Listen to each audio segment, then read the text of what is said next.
Chapter 1. There is no one left. When Mary Lennox was sent to Misselthwaite Manor to live with her uncle, everybody said she was the most disagreeable-looking child ever seen. It was true, too. She had a little thin face and a little thin body, thin light hair and a sour expression. Her hair was yellow, and her face was yellow, because she had been born in India and had always been ill in one way or another. Her father had held a position under the English government and had always been busy and ill himself, and her mother had been a great beauty who cared only to go to parties and amuse herself with gay people. She had not wanted a little girl at all, and when Mary was born she handed her over to the care of an ayah, who was made to understand that if she wished to please the Imam Sahib she must keep the child out of sight as much as possible. So when she was a sickly, fretful, ugly little baby she was kept out of the way, and when she became a sickly, fretful, toddling thing she was kept out of the way also. She never remembered seeing familiarly anything but the dark faces of her ayah and the other native servants, and as they always obeyed her and gave her her own way in everything, because the Imam Sahib would be angry if she was disturbed by her crying, by the time she was 6 years old she was as tyrannical and selfish a little pig as ever lived. The young English governess who came to teach her to read and write disliked her so much that she gave up her place in 3 months, and when other governesses came to try to fill it they always went away in a shorter time than the first one. So if Mary had not chosen to really want to know how to read books she would never have learned her letters at all. One frightfully hot morning, when she was about 9 years old, she awakened feeling very cross, and she became crosser still when she saw that the servant who stood by her bedside was not her ayah. "Why did you come?" she said to the strange woman. "I will not let you stay.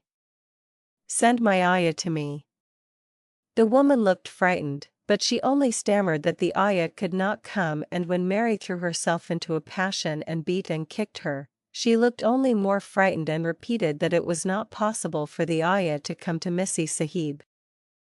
There was something mysterious in the air that morning. Nothing was done in its regular order and several of the native servants seemed missing, while those whom Mary saw slunk or hurried about with ashy and scared faces. But no one would tell her anything and her ayah did not come. She was actually left alone as the morning went on, and at last she wandered out into the garden and began to play by herself under a tree near the veranda. She pretended that she was making a flower bed, and she stuck big scarlet hibiscus blossoms into little heaps of earth, all the time growing more and more angry, and muttering to herself the things she would say and the names she would call Sidai when she returned. "Pig! Pig! Daughter of pigs," she said, because to call a native a pig is the worst insult of all. She was grinding her teeth and saying this over and over again when she heard her mother come out on the veranda with someone. She was with a fair young man and they stood talking together in low strange voices. Mary knew the fair young man who looked like a boy. She had heard that he was a very young officer who had just come from England. The child stared at him, but she stared most at her mother. She always did this when she had a chance to see her, because the Imam Sahib, Mary used to call her that oftener than anything else, was such a tall, slim, pretty person and wore such lovely clothes.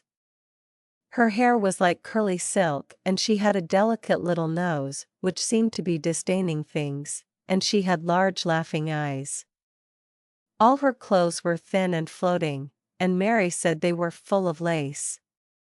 They looked fuller of lace than ever this morning, but her eyes were not laughing at all. They were large and scared and lifted imploringly to the fair boy officer's face. "Is it so very bad?" "Oh, is it?" Mary heard her say. "Awfully," the young man answered in a trembling voice. "Awfully, Mrs. Lennox. You ought to have gone to the hills 2 weeks ago." The Imam Sahib wrung her hands. "Oh, I know I ought," she cried. "I only stayed to go to that silly dinner party. What a fool I was." At that very moment such a loud sound of wailing broke out from the servants' quarters that she clutched the young man's arm, and Mary stood shivering from head to foot. The wailing grew wilder and wilder. "What is it? What is it?" Mrs. Lennox gasped. "Someone has died," answered the boy officer. "You did not say it had broken out among your servants." "I did not know," the Imam Sahib cried. "Come with me. Come with me," and she turned and ran into the house. After that appalling things happened, and the mysteriousness of the morning was explained to Mary. The cholera had broken out in its most fatal form and people were dying like flies. The ayah had been taken ill in the night, and it was because she had just died that the servants had wailed in the huts. Before the next day 3 other servants were dead and others had run away in terror. There was panic on every side, and dying people in all the bungalows. During the confusion and bewilderment of the second day, Mary hid herself in the nursery and was forgotten by everyone. Nobody thought of her, nobody wanted her, and strange things happened of which she knew nothing. Mary alternately cried and slept through the hours. She only knew that people were ill and that she heard mysterious and frightening sounds. Once she crept into the dining room and found it empty, though a partly finished meal was on the table and chairs and plates looked as if they had been hastily pushed back when the diners rose suddenly for some reason.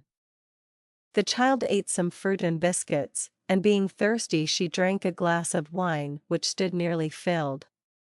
It was sweet, and she did not know how strong it was. Very soon it made her intensely drowsy, and she went back to her nursery and shut herself in again, frightened by cries she heard in the huts, and by the hurrying sound of feet.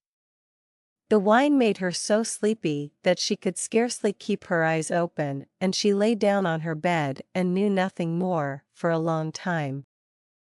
Many things happened during the hours in which she slept so heavily, but she was not disturbed by the wails and the sound of things being carried in and out of the bungalow. When she awakened, she lay and stared at the wall. The house was perfectly still. She had never known it to be so silent before. She heard neither voices nor footsteps, and wondered if everybody had got well of the cholera and all the trouble was over. She wondered also who would take care of her now her ayah was dead. There would be a new ayah, and perhaps she would know some new stories. Mary had been rather tired of the old ones. She did not cry because her nurse had died. She was not an affectionate child and had never cared much for anyone. The noise and hurrying about and wailing over the cholera had frightened her, and she had been angry because no one seemed to remember that she was alive. Everyone was too panic-stricken to think of a little girl no one was fond of. When people had the cholera, it seemed that they remembered nothing but themselves. But if everyone had got well again, surely someone would remember and come to look for her. But no one came, and as she lay waiting, the house seemed to grow more and more silent. She heard something rustling on the matting, and when she looked down she saw a little snake gliding along and watching her with eyes like jewels.